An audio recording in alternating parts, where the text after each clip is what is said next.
Hey guys, LevelCap here. Today we're going to be talking about a massive CTE patch coming out, rumored on the 30th, last day of this month. Now, this is something that's been in the works for a long time. It is about 25, 26 CTE patches all rolled into one massive game patch for the vanilla game. This is going to change everything, and I mean that quite literally. Now, because there are so many changes coming up, you're probably not going to want to sit around and read a massive list of patch notes when the new patch comes out. You're just going to want to play the game, but there are so many differences that you're going to want to probably prepare for it, or at least have an idea of what new options you have available to you. So what I've done is I've gone through all 25, 26 patch notes, and I've picked out the most interesting changes that are going to make it into the vanilla game mode. Why don't we start off with one of the most important aspects of Battlefield, and that's the netcode. They've done extensive work on the netcode, like literally almost every single patch had some sort of netcode tweak and change in it. They've been working on it for a long time to try and get it to a good state. Right now there should be less dying behind corner. They're working on a high frequency network bubble. This should basically prioritize player movement and updating based on your distance from them. There's been tons and tons of changes made, most of which I have no idea what they mean when they're actually listed out in the server patch, but they sound really technical and like a lot of people spent a lot of time on it. A massive update to visual recoil is being implemented. This is not only the movement of the red dot sight on weapons when you're shooting, it's going to be more accurate and represent the real recoil of the weapon, but there's also going to be some updates to some of the weapon animation. A lot of the red dots have been reworked and updated with higher, better looking textures. So basically, aiming down sights should be a very different experience if you've been putting in a lot of hours to Battlefield and you're very familiar with the way that guns work now. You're going to notice some pretty big changes. And also, stats on most of the guns in the game have now been touched or tweaked or massively overhauled. Time to kill on many guns, including most of your favorite assault rifles, has been increased. This means it's going to take more bullets to down your opponent. This is going to put a little bit more skill back into each firefight, and also result in less what appears to be one frame deaths, or deaths where you somehow die instantly from a gun that can't kill you instantly. That should be reduced. Side to side recoil has been reduced across the board. The devs don't like it. We don't like it.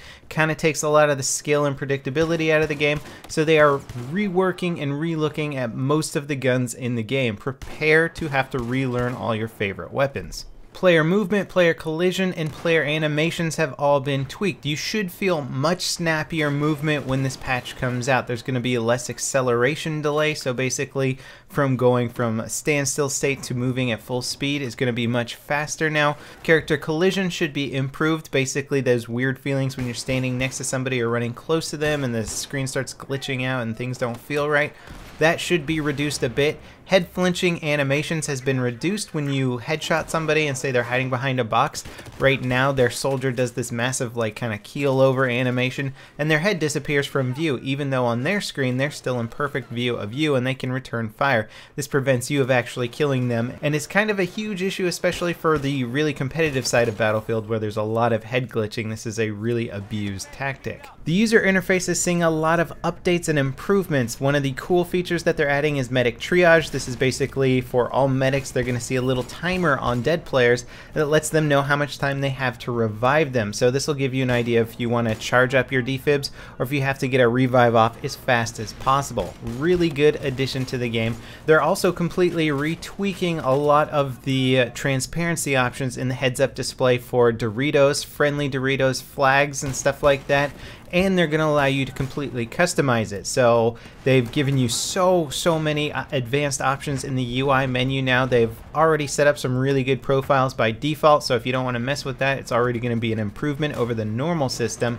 But if you do want to mess with it, you can tweak it to your heart's content. The minimap has been updated with the ability to change its size and transparency so you can better acquire your targets. And when you're spotting enemy players, if somebody has the defensive perk, a little shield will appear over their Dorito, letting you know that, hey, you're going to need a little bit extra bullets to take this guy down. A round start timer has been added into the beginning of every single round, so no longer will the players with the really fast computers and solid state hard drives get in first and get access to all the vehicles. Now you're going to need about 6 to 7 people to check in, then the round will start and everybody has an equal chance of getting vehicles. The grenades that you currently know and love, or hate depending, are going to be completely different. RGOs are getting their count reduced to 1, their blast radius is being reduced. Mini grenades are getting their count reduced to 2, their blast radius is getting reduced. So you're going to see a lot more M67 frag grenades out there. They're also increasing the time it takes to resupply your grenades from ammo bags. This also includes a lot of stuff like grenade launchers and the XM25. Flashbangs are getting a buff. Basically, the flash state is supposed to last a little bit longer, and it's going to hide the UI this time around. So if you get flashed but your enemy's spotted, you can't still shoot them, which seemed like a major oversight in the whole flashbang system. They're doing a pass on what they call visual hit clarity. This basically is false positives when shooting at soldiers or vehicles. Sometimes you'll shoot at a player, you'll see blood come out of them, but you won't get any hit registration. This is an extremely aggravating effect in Battlefield. It has to do with client-side, server-side stuff not registering properly.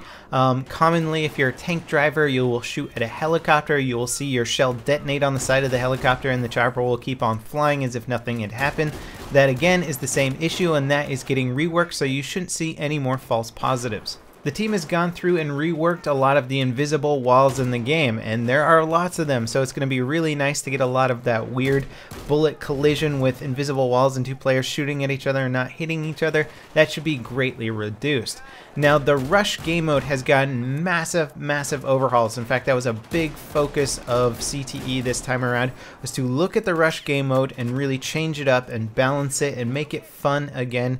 One good example of this is on Siege of Shanghai. Not only have they changed the MCOM placement on just about all the MCOMs, but they have taken out the transport helicopter, they've taken out elevator, so no more is there going to be tons of vertical gameplay in Siege of Shanghai. It's going to be more of a ground war, and vehicles are going to be tweaked more, so it should be a lot more fun and a lot less cheesy. There should now be less camera shake around explosions. Considering the amount of explosion spam in BF4, it makes sense to reduce this. The Metro ceiling exploit has been fixed. Jets are now getting a new flight ceiling fix, so basically no more getting stuck in the jello. You're also getting a better third-person camera with a targeting reticle from third person and the ability to switch to a rear view camera in case somebody's on your tail. Obliteration bomb icon is now getting an updated pulsing icon, so it's not going to be so much like wall hacking. It'll just give you an idea of where the bomb carrier is and not allow you to basically shoot them as they come around a corner. Gunships now have a universal 60-second cooldown, so no more instantaneous gunship spawns on stupid instant vehicle spawn servers. Suppression has been tweaked so that when you are suppressed, it should be a little bit more obvious now. Just the visualization of it has been updated. They're bringing back Battlefield Classic game mode. This gets rid of 3D spotting, auto healing, auto repairing, squad spawning is different.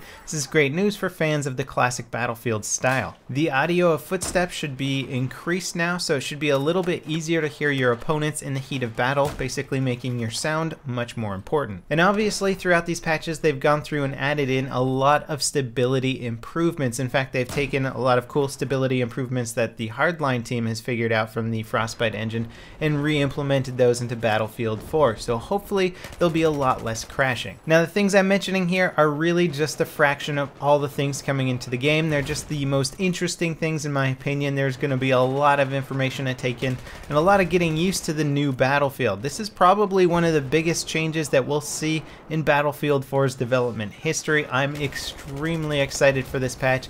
It's almost going to be like playing a new game. So when the 30th rolls around, free up some internet bandwidth, download that patch, get into the new Battlefield game, and let me know how you like it. As always guys, thanks for watching, and I'll see you next time. This is LevelCap, signing off.